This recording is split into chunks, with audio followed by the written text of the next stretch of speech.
अब पाकिस्तान की हालत हमको उस लौंडे की तरह लगने लगी। वो लौंडा जो बचपन में हम लोग खेलते थे ना कि आओ चलो मैच खेल के आते हैं, और फिर कहते रहे नहीं तुम्हारे दोस्त को नहीं खेला हम भी नहीं खेलेंगे, और फिर थोड़ी देर बाद जाकर कहता था कि सुनो हमको ओपनिंग बैटिंग दोगे, एक समोसा खिला दोगे, खेल लेंगे। पाकिस्तान भी कह रहा हूँ खेलें। जी हाँ, इंडिया वर्सेस पाकिस्तान मैच होगा 15 तारीख को, और 15 तारीख को पाकिस्तान में टीवी टूटेगा।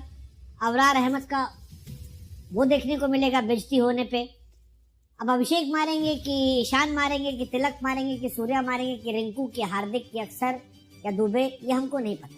लेकिन एक बात हमको पता है, जो हम आपसे पहले भी कहे थे कि पाकिस्तान थुक के चाट ले, छाती ठोक के कहे थे हमें कहे थे कि ये भाषा हो सकता है आपके दिल को दुखा दे, लेकिन ये होगा, थुक के चाटा जाएगा। और अब खबर यही है कि थुक के चाटा जाएगा। कहानी है कि पाकिस्तान और आईसीसी के बीच मीटिंग खत्म हो गई है।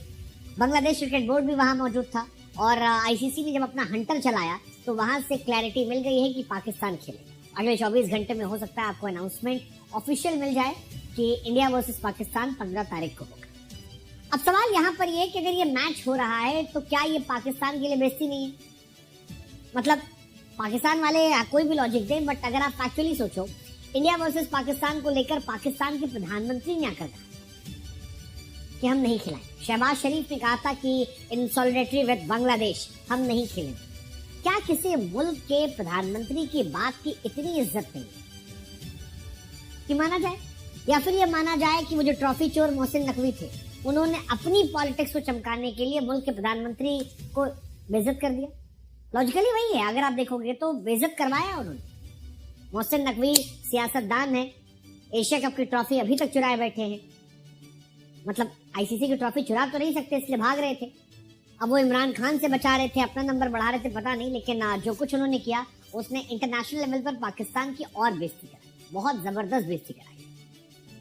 पाकिस्तान जबरदस्ती बांग्लादेश के मसले पे घुसा, पाकिस्तान ने जबरदस्ती बांग्लादेश को प्रवोक किया, पाकिस्तान ने जबरदस्ती बांग्लादेश को बॉयकॉट कराया। पाकिस्तान की वजह से आईसीसी को मीटिंग रखनी पड़ी जहां 16 देशों ने एक साथ वोटिंग की, और 14 देश जो थे वो भारत के समर्थन में थे। आईसीसी का फैसला जो था, केवल 2 मुल्क ऐसे थे जिन्होंने बांग्लादेश के समर्थन में बात की, एक खुद बांग्लादेश, दूसरा पाकिस्तान।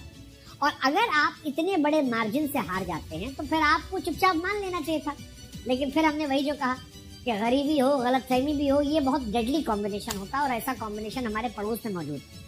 और इसी वजह से पाकिस्तान ने ये सारा रायता फैलाया। हालांकि जब ये रायता फैल रहा था तब भी हम आपसे बार बार कह रहे थे कि पाकिस्तान न्यूटन का मास्टर है। पाकिस्तान की जबान और कुत्ते की पूंछ, इन दोनों में कोई डिफरेंस नहीं। और वही हुआ, आप याद करो, एशिया कप हम नहीं खेलेंगे जी, नहीं खेलेंगे जी, नहीं खेलेंगे, आखिर में खेले। हम नहीं गए एशिया कप, श्रीलंका में ले गए, खेले वो। वर्ल्ड कप आपको याद होगा, नहीं खेलेंगे जी, नहीं खेलेंगे जी, नहीं खेलेंगे, इंडिया आए, हारे, खेले, हमसे भी हारे, अफगानिस्तान से भी हारे, बेइज्जत होके गए। उसके बाद मैच रेफरी हटाओ जी, मैच रेफरी हटाओ, नहीं हटेगा तो नहीं खेलेंगे, नहीं खेलेंगे, नहीं खेलेंगे, वही रेफरी रहा, रेफरी डांटा, खेले। और वर्ल्ड कप को पाकिस्तान में थोड़ा बहुत भी जो समझदार लोग थे उन्होंने खुलकर कहा था कि भाई साहब आपकी औकात नहीं है आईसीसी मैच छोड़ने की। या तो आप जीवन भर का डिवोर्स ले लें क्रिकेट से तो समझ में आता है, वरना आपको ब्रॉडकास्टर जो है वो कोर्ट कचहरी में जाके सू कर देगा, आईसीसी सू कर देगी, आपका जो पैसा है वो रोक दिया जाएगा, लीगल केसेस बढ़ जाएंगे, जितने आपके पड़ोस के मुल्क है वो सारे चढ़ बैठेंगे। लेकिन पाकिस्तान ये सब जानते हुए भी नौटंकी कर रहा है, सब जानते हुए नौटंकी कर रहा है। और इस नौटंकी का असर था कि ये तमाशा चला। पाकिस्तान ने इसके बाद डिमांड पे डिमांड रखना शुरू किया कि जो इंडिया से मैच खेल रहे हैं, एक काम करो हमको ज्यादा पैसा दे देना। फिर उन्होंने कहा कि काम करो एक बायलैटरल सीरीज करा देना। फिर उन्होंने कहा अच्छा एक काम करो कुछ तो मुनाफा कर दो हमारा, बांग्लादेश को भी खिला देना हमारे साथ, एक खेल लेंगे। और आईसीसी ने कहा सुनो ये तीनों तुम्हारी औकात के बाहर। फाइनली किस शर्त पर वो आ रहे हैं? खेलेंगे, क्रिकेट बचाने के लिए आ रहे हैं। मेरा मन क्या कि मेरा जूता चप्पल कहाँ रखा है? अगर क्रिकेट बचाना तुम्हारा मकसद था तो फिर देश के प्रधानमंत्री को सामने लाके बेइज्जत करने का लॉजिक क्या था? और अगर देश के प्रधानमंत्री को ले आए थे तो कम से कम उनको जलील नहीं करना चाहिए था। तो बेचारे शहबाज शरीफ 20 रन से जीत होने पर लिख देते हैं कि इनक्रेडिबल भी। मतलब आपको लगता है वो जो रिजवान कहना था वो गलत नहीं कहता। पाकिस्तान की जिंदगी में 2 ही चीज है, या तो जी लन है और या लन है, और यहाँ भी पाकिस्तान के लन ही रह गया है क्योंकि विन तो उनके नसीब में होना नहीं है।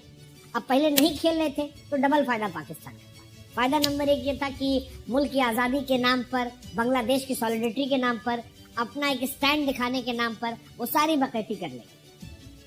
अब तभी नहीं खेले। दूसरा, इंडिया से नहीं खेलते तो कम से कम इतना रहता कि भाई साहब गाली नहीं खाएंगे। गाली नहीं खाते ना भाई साहब अगर नहीं होता तो। अब दिक्कत क्या हो गई है, अब ससुर खेलेंगे भी, इंडिया वाला ठुकेगा भी, फिर इंडिया वाला हो सकता हाथ भी ना मिलाए, और फिर ससुर के घर में टीवी टूटेगा और इनके प्रधानमंत्री का बाइट लगा के इनको भेज देते। क्या मिला? चौबे जी गए थे दुबे बनने, छब्बे बन के लौटे। यहाँ छब्बे वब्बे तो नहीं है, छुन्नू है। बहुत मार मारे गए। अभिषेक कह रहे हैं हम, आप देखते रहिएगा। बट फिलहाल आप बताओ पाकिस्तान को मिला क्या इतना नौटंकी करने, सिवाय नौटंकी करने के क्या मिला?